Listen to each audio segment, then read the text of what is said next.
Rain on the windshield. The rain came down in sheets, blurring the road into smears of gray and black. Wipers swiped uselessly against the flood. Nora leaned forward over the steering wheel, squinting through the windshield as thunder growled in the distance. She was 2 hours from home, stuck on a back road detour her GPS insisted was faster. She regretted it now. She nearly missed him. A flash of movement on the shoulder, a figure stumbling through the rain, drenched, arm raised weakly. Nora hesitated. It was late, remote. She didn't make a habit of picking up strangers, but something tugged at her. Guilt? Instinct? She braked.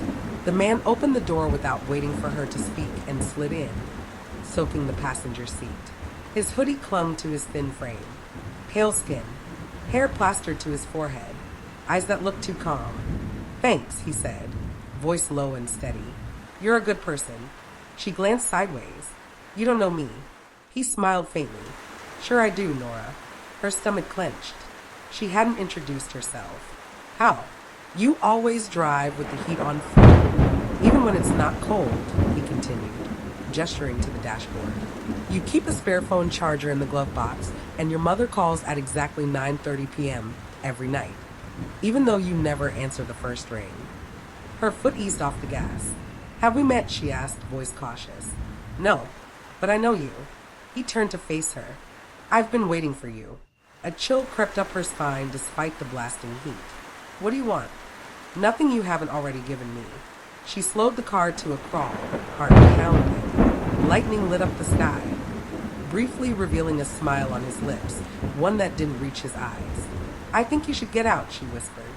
"I will," he said, and opened the door before the car had fully stopped.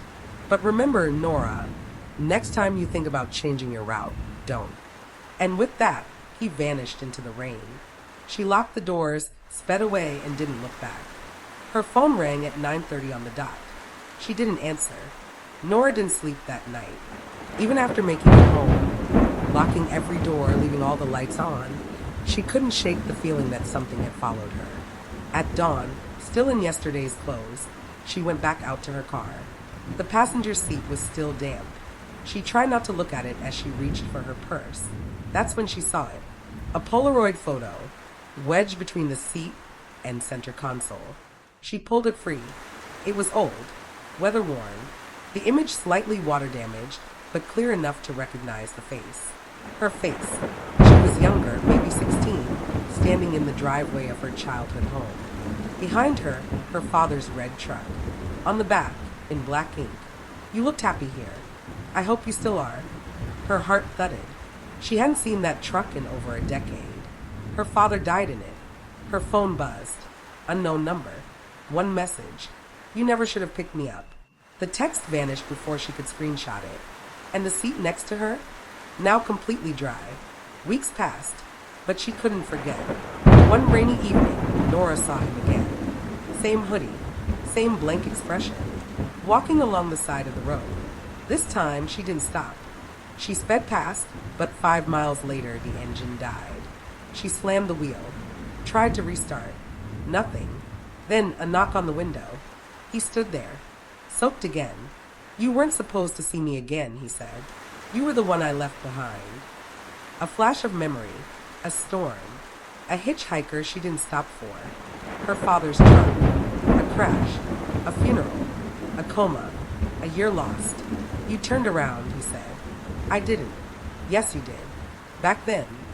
Tears welled up. "I'm sorry," she whispered. "I know," he replied. "That's why I can go now." And with that, he vanished.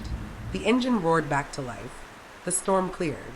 And for the first time in years, Nora drove home without fear. Months later, at the DMV, she overheard a woman speaking about a long-ago accident. A hitchhiker. A storm. "My brother always trusted too easily," the woman said. "They never found the driver. But someone left a photo on my doorstep this year." Nora turned. What was in it? Him, smiling, standing next to a woman. "Looked just like you." Nora froze. In her back pocket, something crinkled. Another Polaroid. Her and him, side by side. On the back. Some rides never end. They just keep going until you remember who you are. She stepped outside. Rain again. Soft this time. She got in her car, started the engine, and kept driving. Not to run, not to forget, but maybe to help someone else find their way back.